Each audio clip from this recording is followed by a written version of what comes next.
Man buys $4 painting at a flea market before uncovering a life-changing item beneath the frame.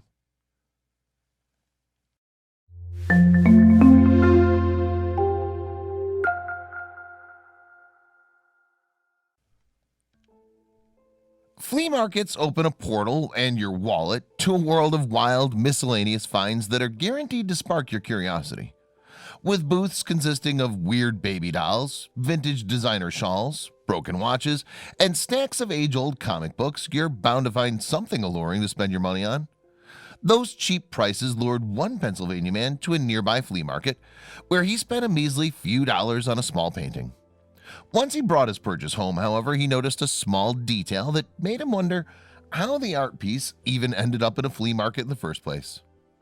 When the man, who wished to remain anonymous, perused the chaotic aisles of an Adamstown, Pennsylvania flea market, he had no wild expectations of what he would find.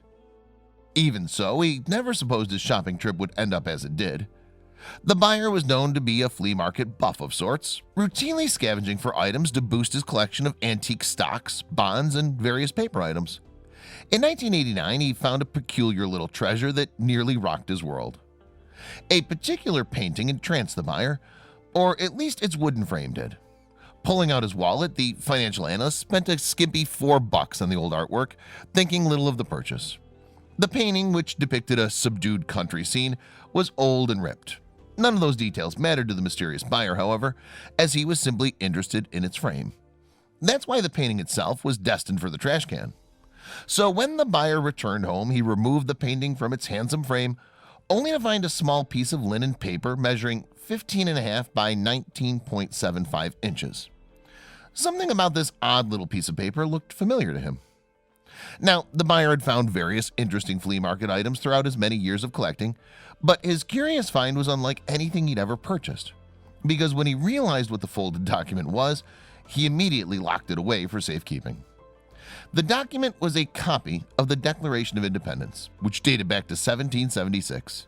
Before Nicholas Cage had the chance to nab the national treasure, the buyer locked it up in his house until he could figure out what the heck to do with it.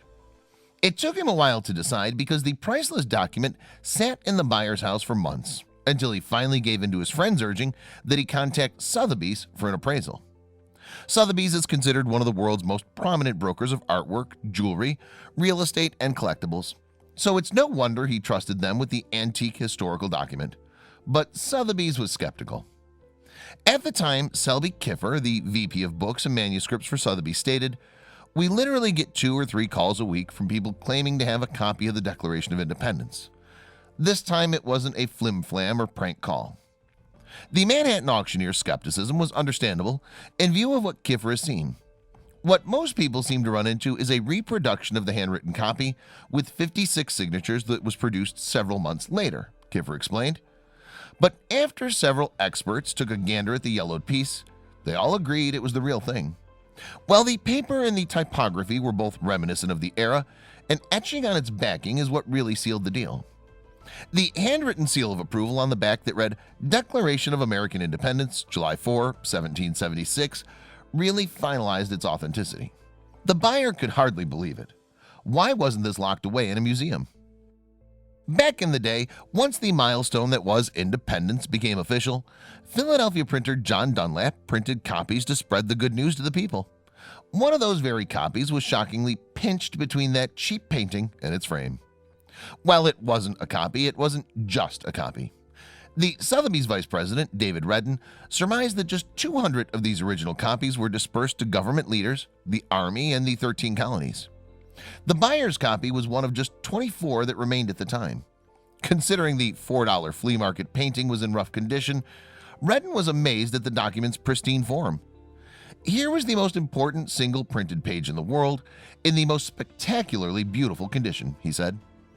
Considering another copy sold for $1.5 million in January of 1990, it was believed that this priceless copy was valued at between $800,000 and $1.2 million. Unbelievably, the buyer's copy auctioned for $8.1 million. No one is quite sure how the valuable 18th century document ended up at the Adamstown flea market, but we're sure the buyer didn't care about how. It has to be characterized as a lucky find, said Kiffer. Selby Kiffer mentioned that this bizarre, moreover lucrative run-in with luck will inspire lots of people to check out flea market booths, and they're not wrong. That's something fans of Antique Roadshow have been saying for years, and with good reason. For instance, this gold-plated Luxus 2 camera, which appeared on the show, was once called the rarest camera in the world. Only 4 of these gold and snakeskin devices were ever made. This one, pictured here, is the last in existence. It earned the Antiques Roadshow collector $620,000.